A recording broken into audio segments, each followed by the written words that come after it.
अस्सलामु अलैकुम वरहमतुल्लाह। दोस्तों, इस लेक्चर में हम सीखने वाले हैं कि मॉड्यूलर रिंग्स क्या होते हैं। आप लोगों ने लास्ट लेक्चर में पढ़ा था रिंग की डेफिनेशन। रिंग की डेफिनेशन क्या थी? A non empty set along with the two binary operations addition and multiplication is said to be a ring if R under addition is an abelian group. हम इसको ring कहेंगे। R non empty set हो, under addition and multiplication ये ring कहलाएगा। अगर R under addition abelian group हो, R under multiplication जो semi group हो और डिस्ट्रीब्यूटिव लॉ होल्ड करे। ये तीन चीजें हमने तीन एग्जाम्स चेक किए थे कि ये तीन एग्जाम्स फॉलो होते तो वो नॉन एम्प्टी सेट क्या कहलाएगा? एक रिंग कहलाएगा। अब हमने पढ़ना है कि मॉड्यूलर रिंग्स क्या होते हैं। ओके, सबसे पहले आप ये देखें कि मॉड्यूलर क्लासेस क्या होती हैं। मॉड्यूलर क्लासेस समझने के बाद आपको मॉड्यूलर रिंग्स की समझ आएगी। सबसे पहले आप ये देखें हमारे पास जो सेट ऑफ इंटीजर्स होते हैं वो कौन से होते हैं। देखिए, इंटीजर्स में जीरो पड़ा है, प्लस माइनस वन पड़ा है, प्लस माइनस टू पड़ा है, प्लस माइनस थ्री और प्लस माइनस फोर और अप टू सॉन, ये सारे नंबर पड़े हुए हैं इंटीजर्स में। अच्छा, मान लें कि मैं इन इंटीजर्स को, ठीक है, इन इंटीजर्स में से ये सारे के सारे जो इंटीजर्स हैं इन सब को मैं फोर पे डिवाइड करता हूँ। ठीक है, सारे इंटीजर्स को फोर पे डिवाइड करता हूँ। तो फोर पे डिवाइड करने से कुछ क्लासेस मुझे मिलेंगी। जैसे मान लें कि ये प्लस माइनस वन है, मैं जीरो को भी इग्नोर कर रहा हूँ फिलहाल। देखें, ये वाले नंबर्स जो हैं, जीरो को भी बता देता हूँ, इनको मैं फोर पे डिवाइड करता हूँ। जैसे बल्कि इससे वन से बड़े ले लें, बल्कि आप ऐसे कर लें, ये इस तरह लिख लें, जीरो, आपने वन लिख लिया, टू लिख लिया, थ्री लिख लिया, फोर लिख लिया, फाइव लिख लिया। अभी अभी हम सिर्फ नॉन नेगेटिव नंबर्स की बात कर रहे हैं। अब नेगेटिव नंबर्स में भी यही फॉलो होती है चीज़, eight, nine, ten. Okay, up to सॉन ये नंबर जा रहे हैं कंटिन्यूस। अब आप फोर को या जीरो को डिवाइड कराएं फोर पे, रिमाइंडर कितना बचता है? जीरो को अंदर रखें, फोर को बाहर रखें, ये देखें, जीरो बाय फोर मतलब जीरो रिमाइंडर ये आ जाएगा। रिमाइंडर कितना बच जाएगा? जीरो बच जाएगा। ये रिमाइंडर जीरो देगा, ये रिमाइंडर वन देगा, ये रिमाइंडर टू देगा, ये रिमाइंडर थ्री देगा, ये रिमाइंडर क्या देगा? फोर को फोर पे डिवाइड करें, फोर अंदर, फोर बाहर, फोर वन जा फोर, रिमाइंडर कितना आता है? जीरो। तो इसका रिमाइंडर जीरो आ गया। इसका रिमाइंडर क्या आएगा?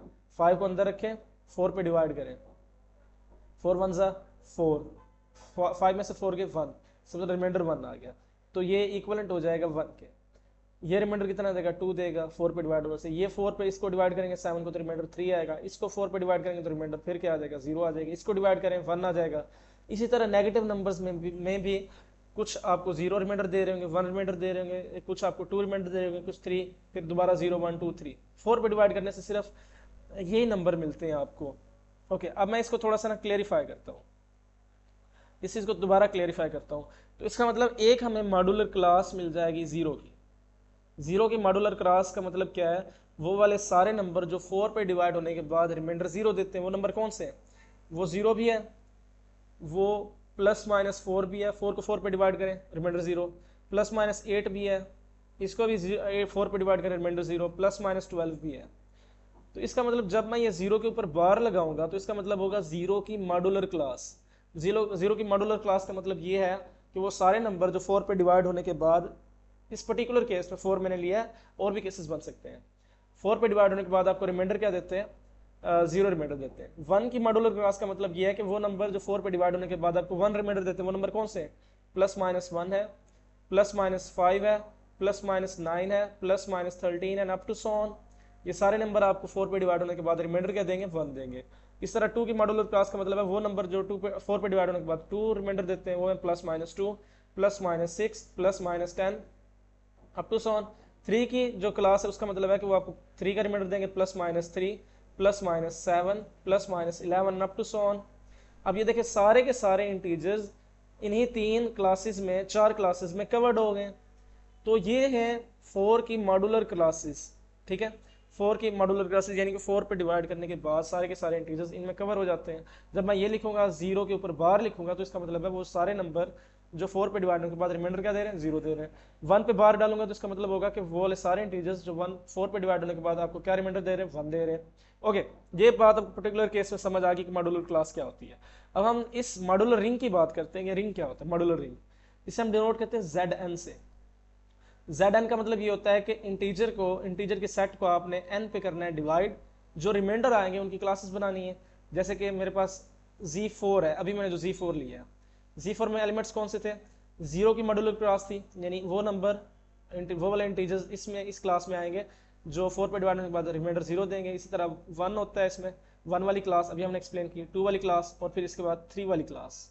ठीक है, ये नंबर नहीं है, दीज आर द क्लासेस, ये अलग-अलग सेट्स हैं। ओके, ये Z4 का मतलब ये है। अगर आप Z6 की बात करें तो Z6 का मतलब क्या होगा, 0 remainder, 1 remainder, 2 remainder, 3 remainder, 4 remainder और 5 रिमाइंडर, 5 रिमाइंडर तक जाएंगे और 6 रिमाइंडर नहीं आएगा। तो इसमें ये वाले 6 एलिमेंट्स हैं, इसमें ये 4 एलिमेंट्स हैं।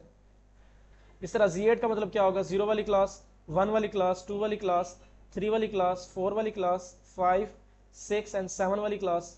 ठीक है, अब इसका मतलब Zn का मतलब क्या होगा, हमने 0 से लेना है, 1 2 3 अप टू 7 हमने जाना है। आखिर में नंबर कौन सा आता है, देखिए यहाँ पे अगर Z8 था तो 7 आया था, 6 था तो 5 आया था, एक लेस आया था, तो n है तो यहाँ पे क्या देगा n-1। ये होता है Zn। ओके, Zn का सेट मैंने अभी आपको बता दिया है। अभी हमने ये चेक नहीं किया कि ये रिंग होता है कि नहीं होता।